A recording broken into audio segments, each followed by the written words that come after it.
Columbus Circle.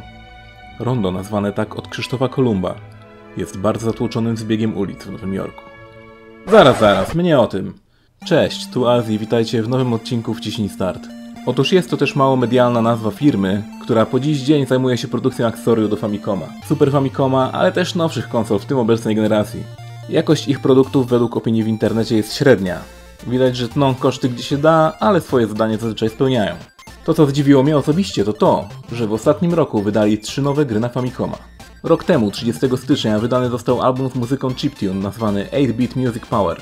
Nie byłoby to nic nadzwyczajnego, takie albumy pojawiają się i nie są niczym nowym. Nowością za to była forma. Poza wydaniem płytowym pojawił się też fizyczny kartridż z muzyką. I nie jest to jakaś byle reprodukcja, tylko dość szeroka publikacja, która rozeszła się jak świeże bułeczki.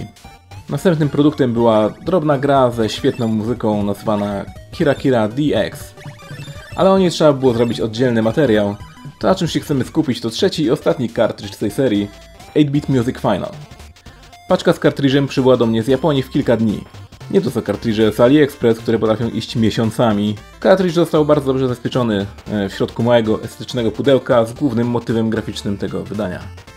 W środku sam kartridż oraz instrukcja są w kolejnej folii. Książeczka jest niewielka i zawiera podstawowe informacje o autorach, ostrzeżenia dotyczące użytkowania oraz skróty klawiszowe pomagające w nawigacji. Sam kartridż? Wow! Plastik daje wrażenie wysokiej jakości. Podkreśla to również naklejka, która jest opalizująca i pięknie mieni się pod światło.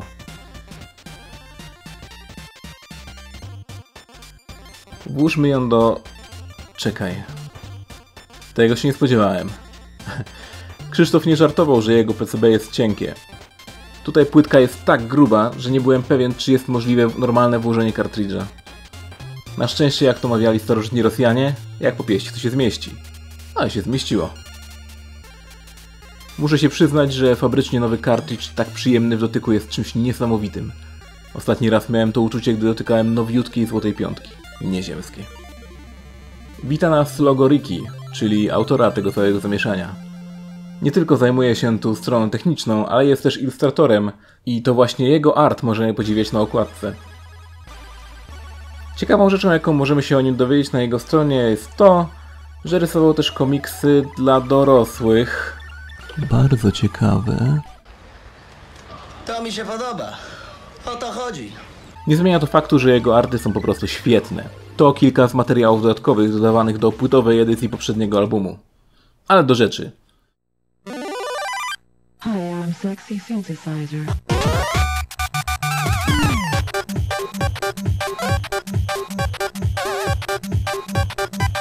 Sam kartridż jest niczym innym jak albumem muzycznym, odtwarzaczem, ale nie takim do bólu prostym.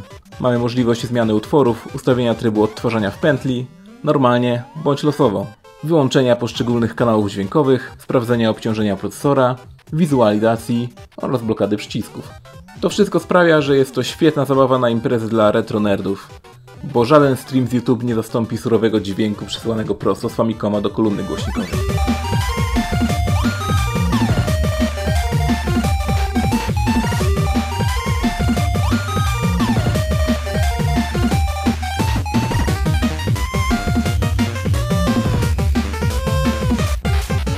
No dobra, ale wiemy już, że to jest chiptune, który pewnie większość kojarzy z muzyczek z Kraków, tudzież jakiś demo scen.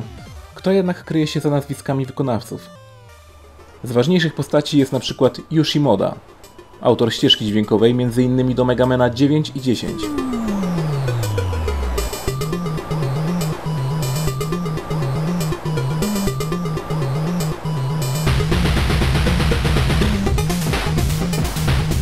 Już trzeci track jest jednak stworzony przez kogoś bardziej bliskiego mojemu nerdowskiemu sercu, czyli Junya Ota, znanego lepiej pod pseudonimem Zun.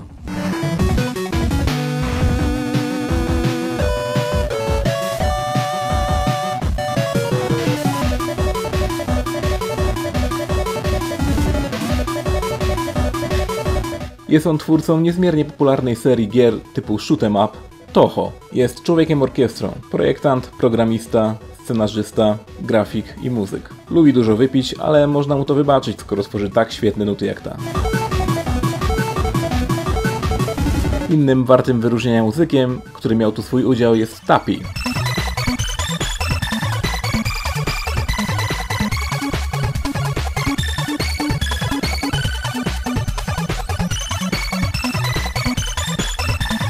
Kompozytor muzyki m.in. do Metal Gear Solid. Stworzył on motyw muzyczny znany jako najbardziej rozpoznawalny dla serii.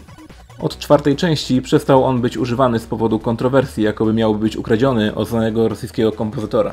Możecie wygooglać, moim zdaniem są wyraźnie różne, ale rozumiem korelację.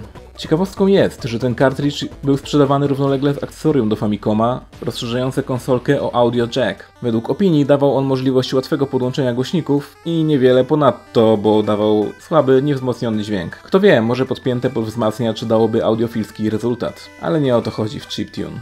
To przede wszystkim nostalgiczne dźwięki układające się w świetną i przyjemną muzykę.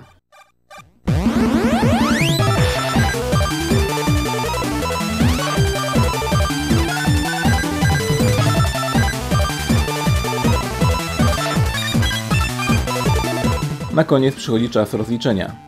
Ile kosztuje taka przyjemność? Najtaniej kartridż znalazłem w sklepie internetowym AmiAmi za 3750 jenów, czyli około 120 zł, według kursu z dnia nagrywania tego materiału. Wraz z wysyłką z Japonii zamknąłem się w 160 zł, co fakt, jest dość drogo, ale paczka przyszła dobrze zabezpieczona i przede wszystkim szybko, bo w niecały tydzień od złożenia zamówienia. Czy jest to warte tyle pieniędzy? Jeśli ktoś traktuje kolekcjonowanie gier na NES-a Famicoma choć minimalnie poważnie, będzie na pewno zadowolony. Jedyny mój problem z tym kartem jest taki, że płytka PCB jest bardzo gruba, a po inspekcji środka stwierdzam, że jest wykonana dość słabo. Mimo to wszystko działa i długie godziny słuchałem Famicomowych dźwięków bez jakiegokolwiek problemu. W związku z tym pytanie nie powinno być czy warto, tylko czy chcę. Ja chciałem, kupiłem i polecam. Dzięki za oglądanie. Cześć.